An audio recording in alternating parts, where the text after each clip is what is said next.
Welcome to lecture number 5 for Introduction to Literature and the Environment. We're here at the course website, the navigable lecture page, which you could return to at any time. I'm going to pop us open to full screen. And we're here at lecture 5, and with our timeline here, it's interesting to note that we've just moved beyond Greek thinking. And this is important because today we're going to be talking about this distinction between the physical and the metaphysical. As I suggested, really is intimated at least way back in Mesopotamian literature. Certainly the Judeo-Christian tradition also has it alive and well, and as we saw with the opening of Genesis, it's really inherent in the sort of Hebrew tradition as well, insofar as the Hebrew God is a metaphysical God. It has interesting consequences for the rest of Western history, especially as it merges with Greek thinking. So, we have these two strains of Western thinking, Judeo-Christian coming out of here, Greco-Roman coming out of here. The Greek contribution here, especially by way of Plato, is enormous in that it really sets the stage for a complementary Greek metaphysical thinking to join with Christian.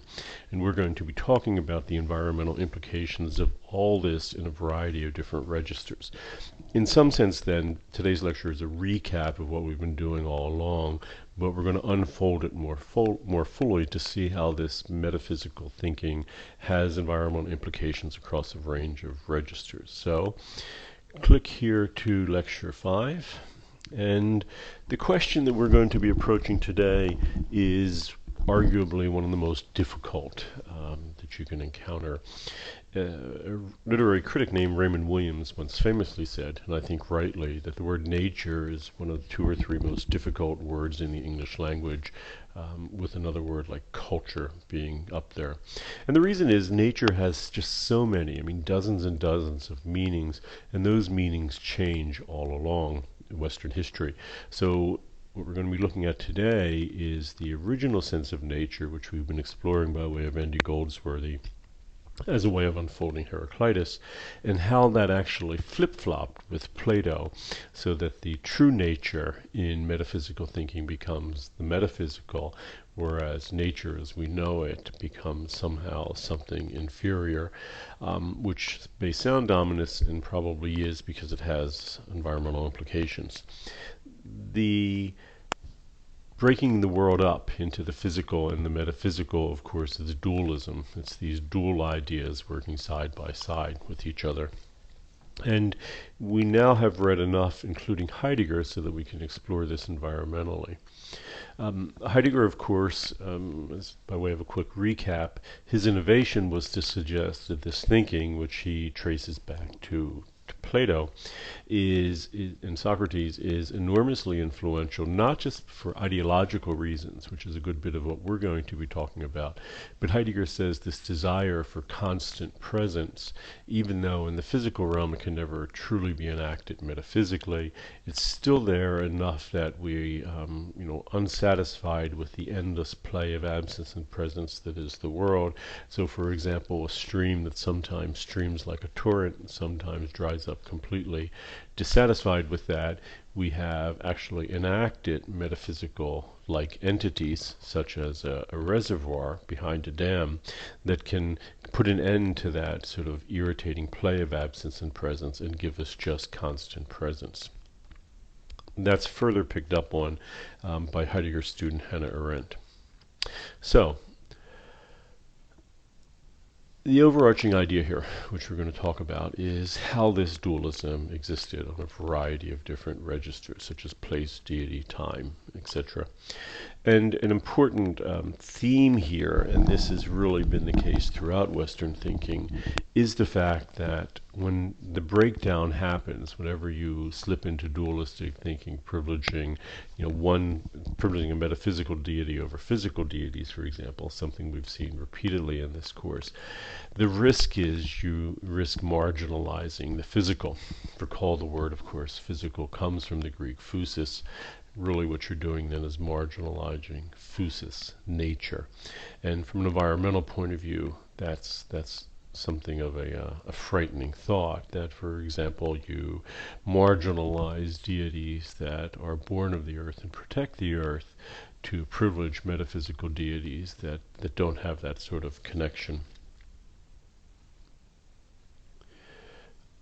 Then, of course, if we go on a massive scale, and arguably the tradition, the Western tradition, has been so influential that not only has it allowed us and encouraged us to privilege the metaphysical at the cost of marginalizing the earth on a variety of ways. We're going to talk about how we imagine deity, even human beings, as being split between physical and metaphysical.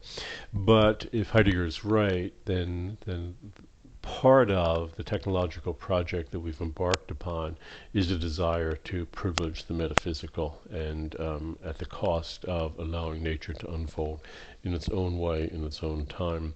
And recall that Heidegger's example for that was a dam, in his case a dam being built on the Rhine River, which is also, of course, a hydroelectric power plant. This is being built, I believe, in the 1940s.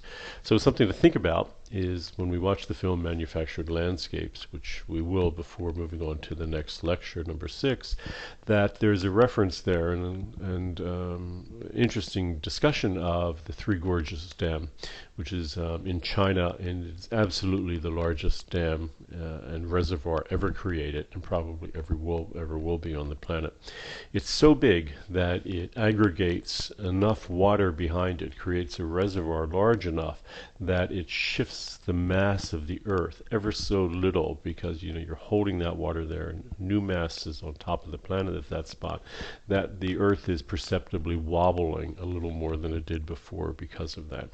Heidegger would surely call this metaphysics, because completion of metaphysics, because it is an effort to hold a metaphysical, to hold a presence there, constantly present, and not allow the river to stream when it wanted to stream or not stream, but instead hold it there just the way we want it, which has interesting environmental consequences as far as the thinking, but it's also a complicated issue because the Three Gorges Dam is also the largest hydroelectric power plant ever built by a long shot, and I don't know how many coal-fired power plants it can replace, but quite a few, and there's no ramp-up time for to have other power plants augmented like what there would be with wind or solar, because it's constantly present. You can have just as much electricity as you want, depending on how much water you go through the turbines that generate electricity here. So on the one hand, environmentally, at least in some ways, a good thing, because this is not generating during its actual when it's actually up, it's not generating carbon to add to our climate change problems. But on the other hand, it is sort of disturbing to think about what this implies. And of course, there are other environmental implications of reservoirs and changing habitat and all that. So this is it then. We're going to talk about the physical and the metaphysical together. And this is, again, a recap because, we've seen that Plato radically altered this. And that's important because Plato did affect a deconstruction of what we mean by nature.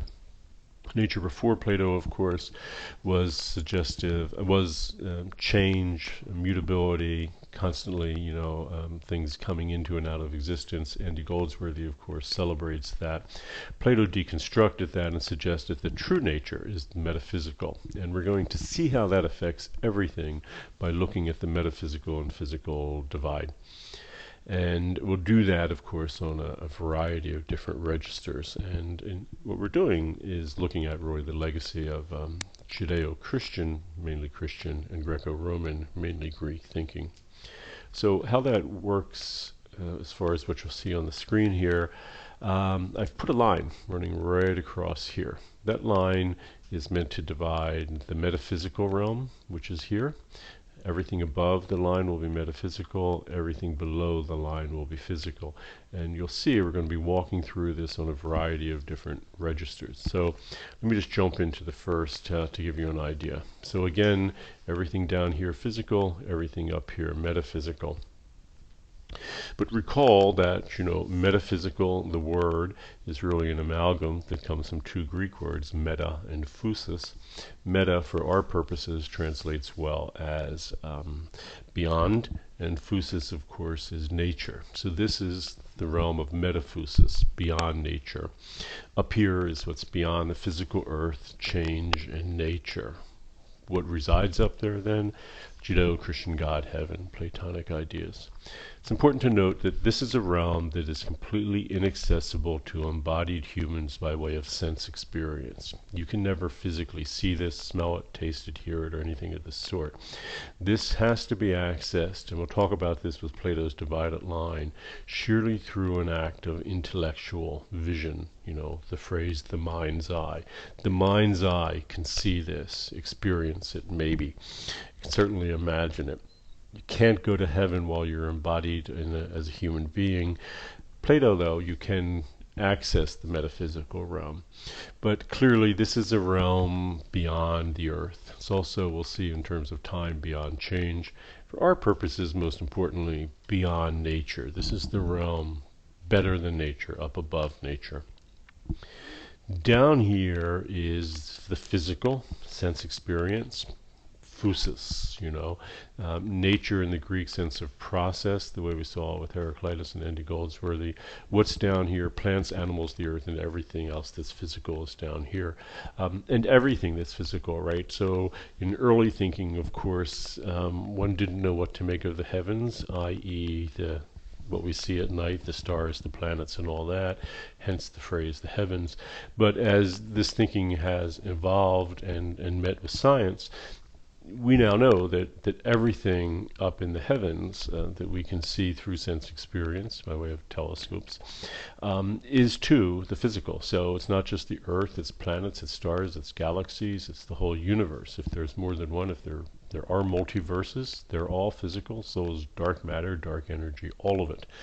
This, of course, raises the question, where heaven would be, where you're looking up at the heavens and there's no heaven there. It has to be something completely metaphysical. It has to be like another dimension, but not even in the sense of, string theory's 11 or 19 dimensions and all. It's something completely else. It's completely other. That's why it's other than the physical. It is the metaphysical. So shifting over, talk about deity. So up here you have deities that exist beyond the earth, true metaphysical deities.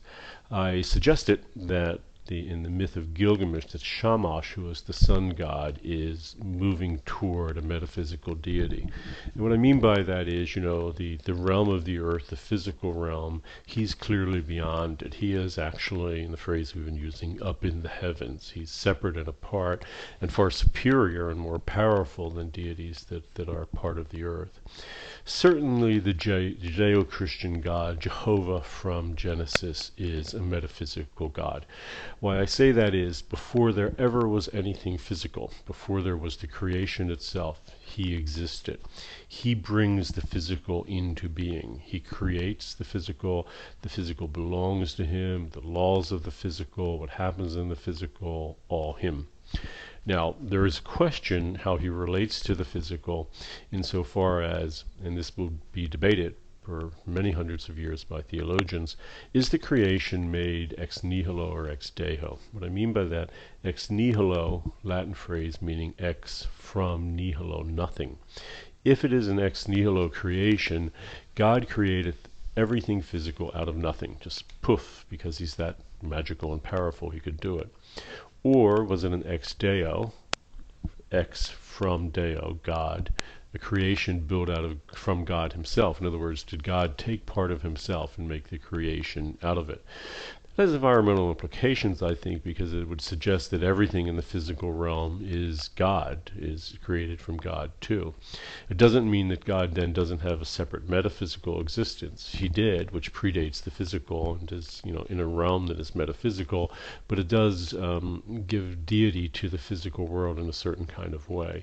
This idea will emerge in the late Renaissance and get picked up from there, but even if he is partly if the physical universe is God as well, and God is eminent, actually in the physical world, he is still separate and apart from it as a metaphysical deity, very different than earth deities. So moving below the line here, we have earth gods that are moored to the earth as they're part of it. So we saw, classic example would be like Humbaba from the myth of Gilgamesh, who is a genus Loki. He is entirely moored to the earth. There's nothing metaphysical about him. In fact, he's moored to a specific locale on the earth.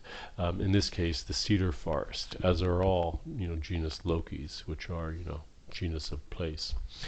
Furthermore, you have ancient goddess figures, and I suggested that the myth of Persephone sort of is echoing this older story, and Persephone, Demeter, and Hecate forming this trinity that is the goddess. The goddess is not, in this sense, like a genus Loki figure, in that the goddess is not moored to a specific place, but nonetheless is an abstraction of the physical, insofar as the goddess is this wonderful iconic representation of nature, in the sense of giving birth and bringing into existence. Its fertility, its fecundity, and it is distinctly feminine because it is, of course, females that bring into birth. Women create birth, and that's itself, even now and certainly then, a miracle. And what is that power that can bring things into birth? What is the source of nature itself? It is the goddess. But even in that abstracted sense, this is not a metaphysical deity. This is a physical deity. This is a deity that resides over, in the most abstract sense, nature as process. So shifting over from deity, we go to place next. Heaven in Plato's realm of ideas are imagined as the ultimate locus amenus, the ultimate pleasant place.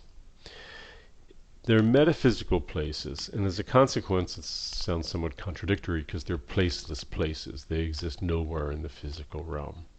They use the physical realm sometimes as a way of imagining how perfect they are, but they're still placeless places. An example would be heaven. Heaven is also often imagined as sort of like Eden, but even better than Eden. And what is Eden imagined as is of course a place. So imagine the most perfect place on earth environmentally, where everything is harmonious and everything and everyone gets along. That's Eden. Abstract that one further and say, well, this place is so perfect it doesn't even exist on the earth with all the earth's problems. Then you have heaven. If you shift gears and talk about Plato's realm of the ideas, it's the same thing. Talk about beauty in the world, and you see all these wonderful manifestations of beautiful trees and beautiful houses and beautiful whatever. But Plato is, through an act of intellect, abstracting that and imagining the most beautiful place, most beautiful thing. Just as heaven is the most perfect of all places. You only get this through a mental abstraction, and we'll again talk about this with Plato's divided line. But that's how that works. It's a placeless place, imagined from places, but still distinctly imagined as not being a place at all. It's important to note that, of course, down here we have all the places that we have, all the place where you live, the town, the country, whatever. It's increasingly the case that after the Judeo-Christian Bible, that tradition takes off, and Plato's metaphysical philosophy influences a range of other thinkers, including Roman ones, that the earth and the physical places are going to be seen as inferior. If you've imagined that perfect place, heaven, or if you imagine, the perfect things beyond earth that reside in this perfect place, the realm of ideas, this place of ideas, and all of them perfect. Yeah, they're so perfect. It's like imagining utopia. It's hard to come back to the real world. When you come back to it after having imagined a perfect place, utopia, by the way, as an aside, would be a good example. The word, of course, means nowhere, because there's no place like it, and yet it is a place, right? It is, the way Thomas More and others have subsequently imagined it. It is a place that actually exists, but only in the mind. Here, coming back to the physical, after thinking of a heaven or utopia or Platonic realm, everything here is not so good, right? I mean, look at all the problems in the world today. Increasingly then, the physical world is seen as a bad thing. Even if you can imagine a perfect scene, of in a national park or something of intense beauty, the argument would be, well, yes, that might be great, but remember the Earth is still in a bad place in so many, many ways, and abstract that beauty that you see. This would be Plato's, direct argument to you, and imagine a place where there was just beauty like that, and that's the Platonic realm of ideas. That's heaven. So even great earthly places are still an inferior shadow of the other realms. Environmentally, of course, this has problems, right? Because it's suggesting that everything here, that even the most perfect place that you can imagine is still inferior in comparison to the metaphysical places. Shifting over from place, we have time. It's important to note this because the metaphysical realm, from the very beginning with Plato especially, is imagined as a realm of eternal life and pure being. Here things just are, always will be as they are. Perfect, immortal, unchanged. This is, of course, one of the appeals of this, right? If you were able to leave your body and live here in heaven, in the Christian sense, well, that's what lies there is immortality. Nothing ever changes. It's eternal life, pure being. If you're worried about getting old and dying, this is obviously a very appealing thing. And it also allows things to become very fixed, positive reference. And this is especially the case with Plato. So, for example, beauty. Again, you walk through the world and you see beautiful trees and beautiful people, but according to Platonic thinking, there has to be something that makes them beautiful, that they share, one sort of umbrella concept, which is a metaphysical one, that's beauty. It particularly becomes important with something like justice, because from a moral point of view, if you want to say that there is absolute justice, you have to sort of posit that outside of every instance of justice, and as Plato would argue, in the metaphysical realm. So if you do not want to believe that things are culturally relativist, that something can be just now, but 100 years later from now unjust, it can be just in our culture, but not just somewhere else, that you can do something one point in your life and be unjust and do it later, then it'll be just. If you think all that is just, collapse into relativism, then justice becomes, as a metaphysical concept, enormously appealing. It creates an absolute, unwavering standard that sets the standard for everything else that exists in the world.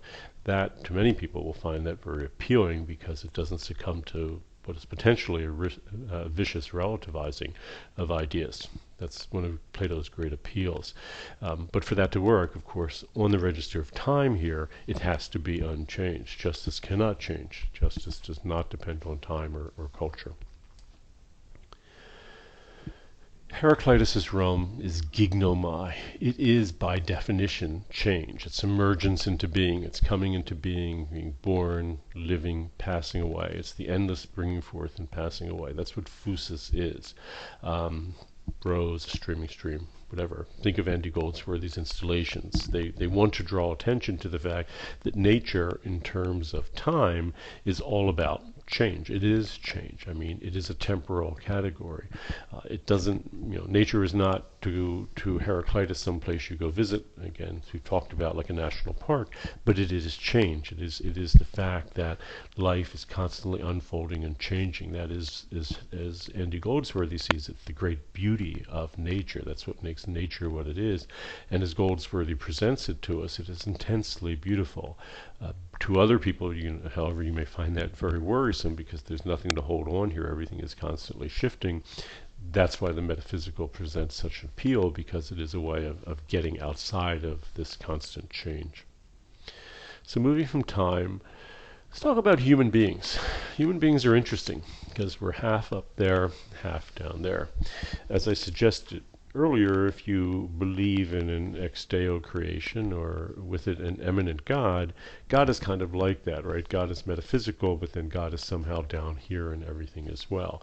Well, human beings are one of the few other things that have that characteristic, maybe the only thing, that we have a metaphysical element to us. I'll talk about it in a moment, called the soul or the spirit, and a physical element, either the body or the flesh. That's what makes us different. That's why in Lynn White Jr. would call this, one of the many reasons he would call Christianity so anthropocentric, because it is distinctly just human to do that. So, for example, animals don't have that ability.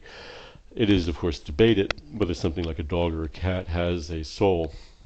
The traditional answer for hundreds of years has been, of course, no. What that means is, in a dualistic point of view, that animal is not dualistic. They're all down below. They have no soul up top, so they are all just existing in the physical. But human beings, however, have this added existence, which is up here. Again, it's typically called the soul. You'll see this in Judeo-Christian thinking mainly. And philosophers like Descartes will later refer to this, following Plato, as the mind. Whether it's the soul or the mind, this is, in this way of thinking, almost always characterized as the best part of the person, and in fact maybe even the true human being. So, if you wonder what you are, most people will say, well, you're not this flesh, you're something else. In fact, there's a great secularization and sort of a post-Christian thinking in one of the early Star Wars movies where Yoda says to, I think it's Luke Skywalker, that you are not this person, that in fact we are all luminous bodies of light. That's who we really are. It's not meant to be a Christian thought, but it's clearly coming out of this tradition, that the true human being is this luminous body of light. And, there are untold TV shows and films where you have the body separating from the soul, and it's this luminous body of light, and you're supposed to, when you die, walk to the light because you are yourself light. In any event, the body, of course, caught up in phusis and change, will pass away, but the metaphysical, the soul, is eternal and will last above it. The difficulty and danger of this thinking, it's not always the case, but it is an inherent danger in it, is that metaphysical thinkers will privilege the soul at the cost of the body. So just that the real human being is the soul, the body is not the real human being. It's something extra from what we are. In the most base way or simple way of thinking about this, as it is sometimes called in Christian thinking, the body is a vessel. Think of a bottle with a cork on it. You're the good stuff inside. At death, the cork comes out and you flow up to be with God, and you leave the empty vessel behind. In that sense, the essence of what you are, the important thing, is not the vessel at all. So down here, of course, is the realm of the body. To Christians, it's the flesh. So you have this mind-body or spirit-flesh dualism.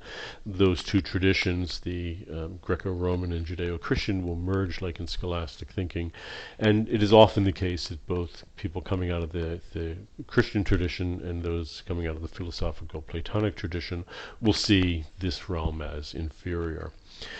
In Christian thinking, it can be the case, again, not always, that it's believed to be a source of temptation, of sin and evil. So you can see this, the things that we enjoy by way of the body, things like sex and eating and pleasure, those are, perhaps not surprisingly, imagined as temptations and as sin. So the notion here is that the body, the physical, is again not just inferior, but potentially dangerous, something that we should try to separate ourselves from. But remember, even though we're talking about this just on the register of human beings and the body, everything down below this line here, of course, is the physical, is phusis, is nature. So ideologically, we're in a way of thinking that separates us from and finds the physical as something problematic, that finds nature as problematic. And the things that nature offers us, things like food and pleasure and all, are problematically seen as perhaps, nothing less than evil. So moving from human beings, I want to talk a little bit about Plato's divided line, just so you know how his thinking is giving birth to this. So up here is the intelligible realm. This is what Plato calls it. And ideas here are only known by way of reason. His word in Greek is nous. To Plato, this is the true reality. The nature that we sense is illusory. But it is interesting to note that for Plato, this realm is accessible to human beings because of how intelligence works here. And heaven is not generally accessible to human beings in Christian thinking. You have to die first to get there. You don't have to die for Plato. Socrates contemplates heaven, contemplates the perfect realm, the realm of ideas, and actually accesses it. He does that by way of reason. This is why it's so important. We human beings, and again, this will be debated for thousands of years, only human beings have this ability to reason. Since animals don't have it, they cannot contemplate the intelligible realm. That's what makes us special. Reason, this ability to think in this certain kind of way, is what's prized because it is metaphysical. That's why we can do what we do. So in terms of Plato's divided line, which you encountered with Abernathy, reason here is to the intelligible realm. In other words, reason is what allows us to access the intelligible metaphysical realm of ideas, is the same as mere opinion is to the sensory realm. So down here in the physical realm, you can just have opinions of things by way of senses. Opinion, the word is doxa. Opinion is not really the best translation, but it's just sense perception of the sensory realm. That's what we do. So your senses allow you to experience the physical realm, and you believe that's true reality. You look over there and you see, the landscape, and you walk into it, then hey, that's physical reality. You've accessed it through the senses, you experience it through the senses. Plato would argue what you need to do instead is sort of not with your eyes look over at your landscape, but with a phrase coming out of this tradition, with your mind's eye, with the imagination, with reason, with nous, you imagine the realm of the ideas in Ade, and you walk into it. You walk into that realm of perfect ideas, and you see true justice and true beauty there. So in this approach, and it is surprising, the realm of the earth in Phusis, like Plato's cave, is an illusory appearance. It's a deception. It's an inferior copy to Plato. Plato then is really deconstructing reality, as everything that we know is found to be nothing more than an illusion, a cheap copy of a far better place. So you know this if you've read Plato or Abernathy as well, that Plato makes this startling claim. That we are really, when we live through sensory experience, when we know things merely by doxa of the sensory realm, we're like people living in a cave. And what we see projected on the wall, it's sort of like a magic lantern, are shapes, shadows. They're probably projected there by politicians. And the reason, and what we think is, we think that those are reality. We live in the cave, and it's sort of like watching TV in a cave. And we think that that's reality. That's what sense experience is like. Plato argues that you need to leave that cave, not physically, but through, reason, through nous, imagine a world beyond it where things really are. Not these things we get through sense experience, but what things really are. That's a startling deconstruction, because what it's suggesting is that everything that we know by way of sense experience is inferior, is a lie. Plato actually calls it in the last book of the Republic, a cheap copy. It's not the real thing. It's like just that. It's like watching something on a screen and thinking that's reality, and then opening the door of your room, walking out and experiencing real reality. That's the real. But the fascinating thing in Plato, it's not the physical realm. He's saying that the physical realm, phusis, nature, is all an illusion, that the real realm is up there in the metaphysical realm. You can see why this merges so well with Christianity and scholastic thinking in the Middle Ages, because the same notion is being said, that the real realm, is not here in the physical, but is up with God in the metaphysical realm of heaven. So Plato then startlingly deconstructs nature. What would we normally say nature is? Nature is everything that we experience. It's the natural world, as we say. But Plato says, no, just the opposite. True nature is the metaphysical realm. It's what's up here, not what's down here. That's the real idea. That's the true nature that we experience. So it's a deconstruction of the most direct kind, because it's saying nature is just an illusion, and consequently, maybe inferior. And not to be privileged. But what's up there above is the real nature. That's the real true thing. And that's the analogy, of course. So jumping over Talk about presence and absence, because this is a way that this has been framed traditionally. It's been a quest for what Heidegger calls constant presence, that which is ever present temporally, truth, beauty, God, and so forth. In other words, like Andy Goldsworthy, if you live in a world where things are constantly emerging and passing away and all, you can become frustrated by that. If you're, looking for some sort of moral ideal and you're just frustrated by changing ideas of justice throughout the world and over time, it's very nice to think that there is something like real truth that endures up here and is fixed and immutable, or beauty or justice or whatever, or God. And it is the case that philosophers have been arguing that and considering it for a great amount of time here. These things up here, which are constant presences. So we saw in Plato, this is idea. Plato's another version, another form of the word in Greek is idea. Plato thought that was most valuable. In Aristotle, it's ousia, it's substance, it's the thing of that's beyond the physical. And Descartes' subjectivity is the word is almost the same in French, but it is the idea that there is somehow a subjective experience that gives you access to the metaphysical. Hegel, it's Geist, it's absolute spirit. Nietzsche, it's Wilhelmacht. In Heidegger, and then following Heidegger pretty directly, Derrida, is presence. But in every case, it's this Western propensity for the fixed and immutable, the constant presence that's always there.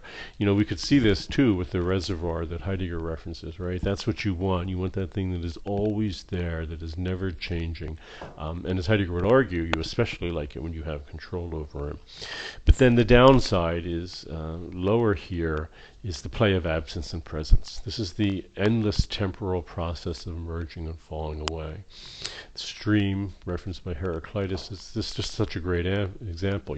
Sometimes it streams, it's a stream, and then sometimes during a drought, it's not there at all. Then sometimes it floods, which is over abundance. So this is the wonderful play of absence and presence that is nature in the original sense of physis. It is things coming into and out of being all the time. It is endless flux, endless change. To this way of thinking, there isn't a constant presence, but what is present is the present, which is a present that will soon be absent. I'm making a play on words here, but I'll unfold it down here. So what is present in this place spatially? What's here right now, this rose that is emerging, is the present. It's not present just in this place, but temporally it's the present. The present as opposed to the past and the future.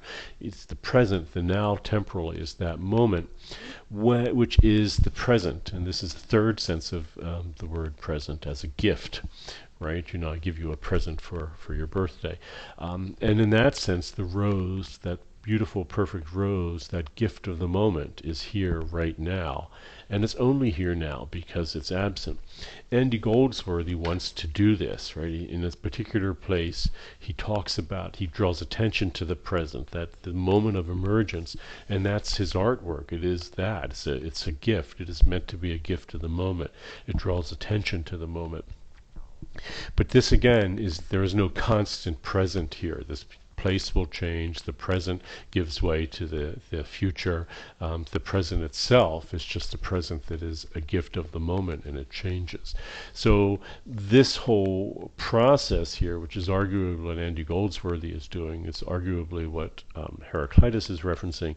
This is in fact drawing attention to and taking delight in this endless play of absence and presence, which is something that metaphysical thinkers have shied away from because the presence that endures over time has had enormous appeal to them, and this gets kind of messy down here for their liking.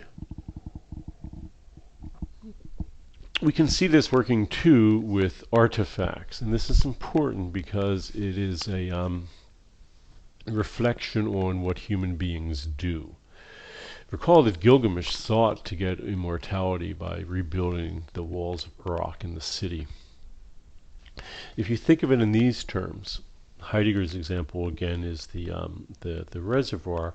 Heidegger also gives the example of a Greek temple. To Heidegger, this is the highest Greek ideal. Plato, of course, would have loved this because it tries to be something that endures over time. It stands against time. It's trying to be like a metaphysical entity as much as humanly possible. Hence, it's made out of incredibly hard material marble that hopefully won't change much over time. Human artifacts, temples, cities, many artifacts that we build attempt but ultimately fail to resist phusis. So great examples. Greek temples, one. The pyramids. I mean, it's meant to endure for just the simplicity of the way that they're there and the way that gravity works to hold them in place. They're meant to endure for a long time. The Sphinx, this wonderful statue to King Khafre, just the size of it, the way it was made, was meant to last forever. Think of state buildings, things like the U.S. Capitol.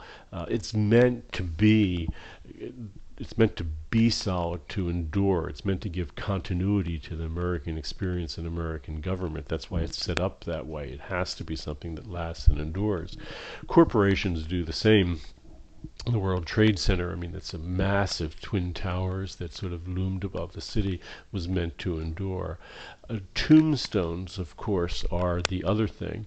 They stand in opposition to the human body that is there decaying underneath of them.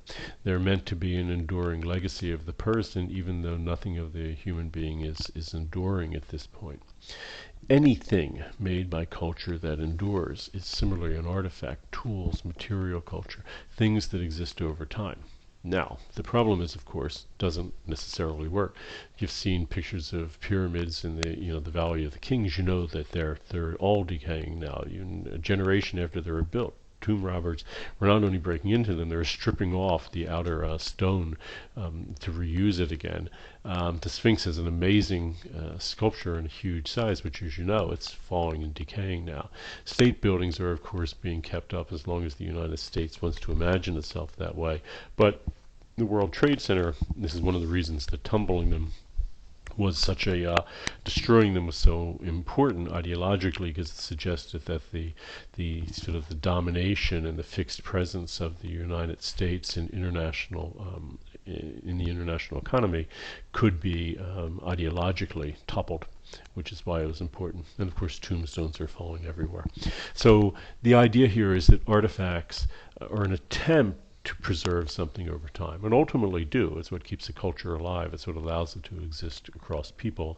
But ultimately, all artifacts will fail because they exist in the physical realm. This is why true metaphysical entities have always been so appealing, because, if you believe in heaven, heaven is not going to decay at all like this. It exists and always exists outside of it. I gave as an example in class, but this notion of Japan's Jinshu Shrine, which since the 7th century has been rebuilt every 20 years. It's meant, it represents an alternative to the Greek temple. The Greek temple is made of marble. It's made to last forever. This series of temples draws attention to the fact that nature will change everything will decay. So these wooden buildings, from the moment they're created, they're decaying, and by rebuilding them every 20 years, you draw attention to that process of birth, growth, and passing away, because every 20 years, that's what you show, is the birth of it, the growth of it, and the passing away. But of course, anything such as food, clothing, etc., that does not endure exists down here in the realm of artifacts. Art would be another example. And it is the case that cultures perhaps endure over time through art more than any other artifact. So it's somewhat ironic that in the myth of Gilgamesh, Gilgamesh wants to be immortal, and he thinks he will do that in part by cutting down the cedar forest and building up his city and making it so monumental, so enduring over time that he will be remembered by way of a city. Well, It's hard to know where his city is exactly anymore. It's passed away. But the art that came out of it, the myth of Gilgamesh, the story that we still have today, has given Gilgamesh a realm of immortality, a level of immortality almost 5,000 years later. If he didn't have it, we wouldn't know his name. We wouldn't be even talking about him anymore. But it worked, actually.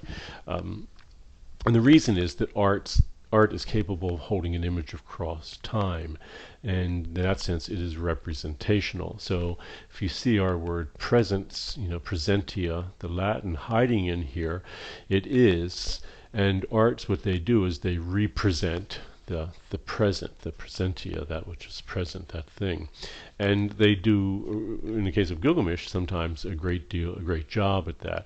And really that's what art can do. This is traditional art, and I'll talk about Andy Goldsworthy's kind in a moment, that they can hold an image across time, and in a way, their art is arguably even superior to the most solid of material, like stone and all, because if the art stays alive, then the image stays alive. Shakespeare's Sonnet 18, "Shall I compare thee to a summer's day?" And he says, no, he won't compare, it's a young man here, to a summer's day or all these things. But he says, so long as men can breathe or eyes can see, so long lives this, and this gives life to thee. The this here is the poem, the sonnet. So long as this sonnet lives, and this sonnet will give life to thee. What Shakespeare is suggesting, of course, is that even though he could have started off by comparing this young, very beautiful man to a summer's day and made all these comparisons, he's not going to do that, because all these things change. They're all caught up in the world of phusis, of coming into and out of being. But the argument here, of course, is that this enduring artwork can allow the young man to stay alive. So in Plato's series of sonnets to the young man, they let us see that this young man is still beautiful, even though he's died centuries ago. The idea is, that so long as men can breathe and eyes can see, so long as this poem lives on, it is testament of the fact of how beautiful this young man was. That's the idea. Art then is capable of holding off the ravages of time. It's capable of going beyond a single generation and keeping things alive. Almost, not obviously really in a metaphysical way, no more than Heidegger's Reservoir is, but still they're capable of holding off the ravages of time and pulling things out of the generational sequence and time span that human beings exist in, which goes from just one generation to another.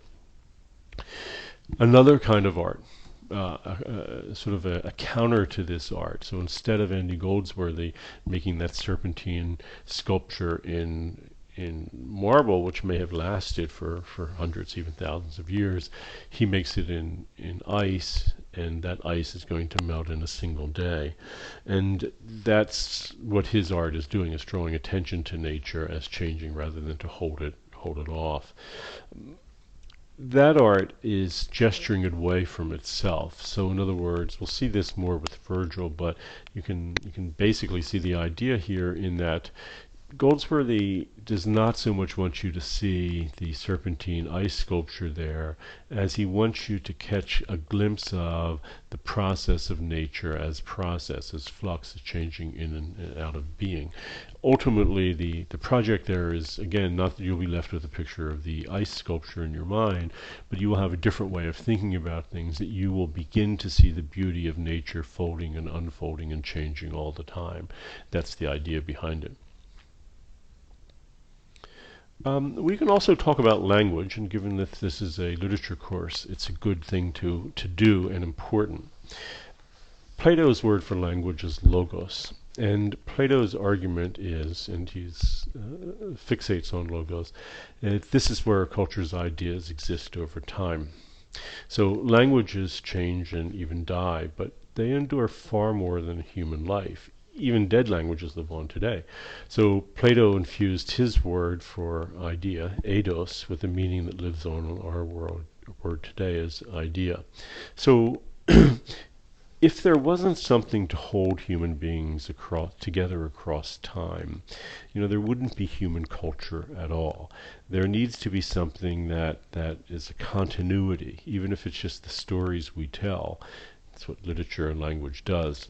But when they're actually, codified in written language, they can endure for quite a while. Or word idea, we would say, what's an idea? It's a mental picture. Well, what is that? It's seeing something with the mind's eye. That itself is all hearkening back to Plato's idea of the word idea. He has invested that word with a range of meanings, conceptualized it, and that word lives on today, almost exactly. If you even look at the spelling, you may even guess it. But I think, if I'm remembering, past participle form in Greek is idia. It's the very same word, and much of the meaning has lasted. Language is where things last over time. It's what holds a people together over time. Perhaps more than anything else, it's the language they share that makes a people a people. Arguably, or at least one of the traditional definitions of civilization, is that they create literature, which is codified language that exists over time, or solidified language that exists over time, over generations. It's what holds the people together. It's the stories they tell, but even more basically, it's the words that they use to tell them. It's the way they conceptualize things. It's something like this that idea is able to endure for literally thousands of years. One of the things that this course is doing is looking at how things change over time, and also don't change, how ideas like idea continue to live on today. And it's arguably in language where this happens more than anywhere else. Again, it's language that was able to give us the myth of Gilgamesh, the story that has kept Gilgamesh alive over time. It's enormously important, and in that sense, language is an effort to sort of step outside of the individual generations of a human being, and in that sense, the way we're breaking the world down here, it is more metaphysical. And it is a question, without language, if it's not the cornerstone of what a culture is, then what is a culture? Language, more than anything else, I think, connects it. It is true, of course, that material culture connects people too. We don't know about the very earliest human beings, what their language were like, but we do know that, Clovis human beings, shared a technological understanding of tools, the type of tools they made that made them a group together. But a shared language is often what keeps a people together. Now, even though it exists, up here in the metaphysical realm, also down here is where it lives and is constantly changing. If it is a live culture, a culture that's, vital and living. So this is what poets, of course, do, and anyone who is pushing language forward.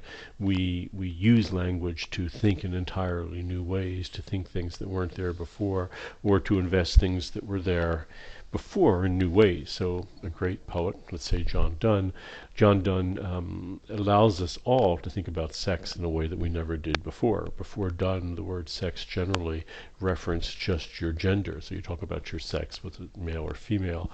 But Johnson actually starts talking about sex as an act that two people do together. People before Donne never did that. Donne also then talks about the word ecstasy, which before him was just this sort of rather obscure religious practice where monks tried to commune with God up here in the metaphysical realm, that they actually went up and tried to project their souls out of their body to be with God. And Donne says, that's a lot like having sex. When you have sex, it's like that. It's sort of like pulling yourself out of the body and something more. And he invests our modern word ecstasy with an entirely new meaning, which is fascinating because he is trying very definitely, in Donne's part, to collapse this binary of body and soul. And he wants to sort of merge them together and say that the physical is gateway to the metaphysical. But in any event, in the process, with the word sex and ecstasy, he creates something new about them and gives us something entirely new, which is lasting today. Heidegger argues in an interpretation of a poem by Hölderlin, the German Romantic poet, that in fact that's what poets do. They sort of run ahead of the rest of us and keep reinventing language new again. And it may be right. In that sense, language is both the thing that binds a culture together and it's the place where cultures live. So modern technology, and this would of course be what we've seen with Heidegger, is also, according to Heidegger, a quest for constant presence. The dam, it puts an end to the streaming stream, Heraclitus' play of absence and presence, as Andy Goldsworthy draws attention to it. Fossil fuels and human beings der Bestand, Heidegger's word for standing reserve, our word would be human resources, are all examples of this. So how is fossil fuel an example? Well, millions of years ago, the sun was streaming down on the planet, sometimes a great deal on a nice sunny day, sometimes not at all in the darkness, sometimes barely during an overcast day. And that's the endless play of absence and presence that is solar energy as received on this planet. Fossil fuels actually took that by way of, the process of photosynthesis that all plants do, and converted that to fossilized solar energy, which we now use today. We love it because unlike having to deal with the vagaries of the sun being here and not being here at different times, we can use it whenever we like. So in that sense, fossil fuels seek to be like the Platonic idea and the Christian God in the sense that they attempt to make physis endure over time. Another way of putting it would be to say that they convene the Earth's resources, and in that sense they are conveniences. They pull together the Earth's resources and bring them there in a constantly present form. It might seem strange to talk about oil or coal as a metaphysical entity, because let's face it, it's really not. I mean, it's physical, it's here on the earth. But you can see the way human beings have adapted it and brought it into our world, it serves a function like that, or it's imagined like that. It's imagined as being this thing that is always here whenever we need it. We count on that fact. If the electricity is not flowing in your house even for an hour, it can be kind of a disturbing thing, because we want it to be constantly present there to heat our house, to cool our house, to light our house, or whatever. And of course that all stems back to the power plant that's burning coal or oil or whatever. The difficulty, of course, with new renewable sustainable energy coming on the scene, be it solar or wind, is that it's not always constantly present, and that creates a real difficulty in practical terms. How the ramp up time of coal-fired power plant to deal with the vagaries of wind power as it drops off. So alternatives to modern technology, of course, is Heraclitus' stream, which is always streaming, sometimes more, sometimes less. It's a play of absence and presence, absence during a drought, wildly present during a flood, present in a convenient way when it's flowing just right for human needs. An example of an effort to disrupt modern technology and this fetishization of constant presence would be the slow food movement. Where we wait on the earth, not the other way around. What I mean by that is, we like the idea of having a constant presence of, strawberries in our supermarket, 365 days a year, any time of the day to go get them. And we've, through technology, been able to enact that, both by hybridizing strawberries so that they produce more strawberries, ever-bearing varieties can produce them throughout the year in many locales, or at least 3 times a year. And in very temperate places like California, that works well.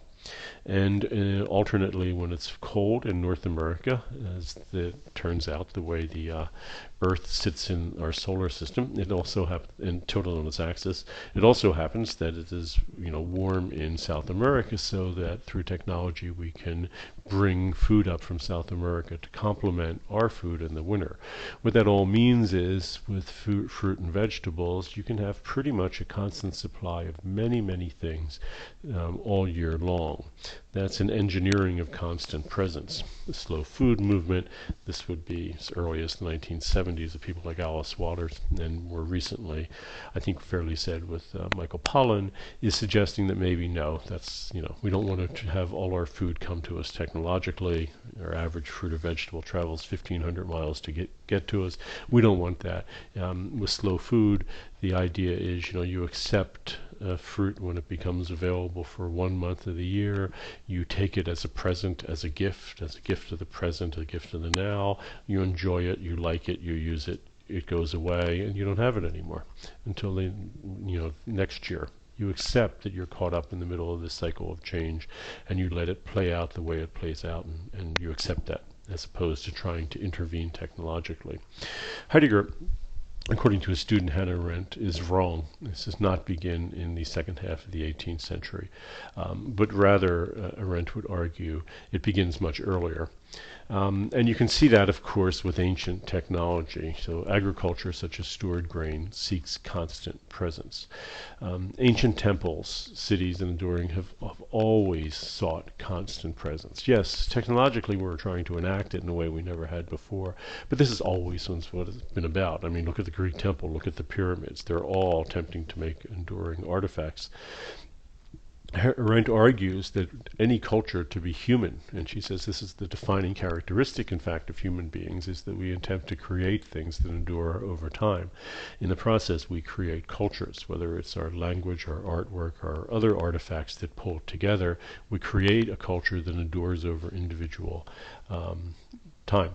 Agriculture is a great example, of course, because it literally allows civilizations, the major civilizations, and there are quite a few of them that have occurred throughout history, to come into being. How does it work? Well, human beings, if you're caught up in the cycles of nature, the way slow food adherence would suggest should be, there are problems, right? I mean, it's nice just to say you'll eat whatever is available when it's available, but sometimes there's, nothing's available during droughts or during the winter, and, human beings died because of it, because the absence of food meant the absence of life. Constant presence means constantly present life too. Stored grains, which people in the Mediterranean, of course, started doing thousands of years ago by storing seeds, allowed grain to be kept, food to be kept for not only months, but 2 or 3 years. There are, of course, granaries in Egypt, thousands of years old, that were designed just for this. They make food constantly present. That was an enormous boon to culture because it took us out of the cycles of nature. Arendt says, that's what human beings do. We've always done that. I mean, if that's what brought our great civilizations into being, then it is constant presence. It's a desire for, metaphysical presences, things that don't need to change. Even the Bible is sort of talks to that in the sense that before the fall, people live, eating whatever was available when it was available. But then agriculture, which is the labor that Adam is entrusted with, punished with because of the fall, brings about culture. It brings about a constant presence. So Arendt argues that cultures, pre-agricultural cultures, that don't, through their artifacts or art or language or whatever, endure, they're not even human beings, according to Arendt, and she rather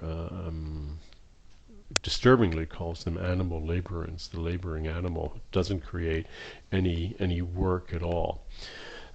So even though we have this picture of ancient, locus comunis, whether Eden, the golden age or whatever, the golden race, living at a perfect time where Earth provided for everything, Arendt suggests that it is the fall from that, from the golden age into the iron age, from Eden to the post-lapsarian age on Earth, that allowed us to become human. That's what we do.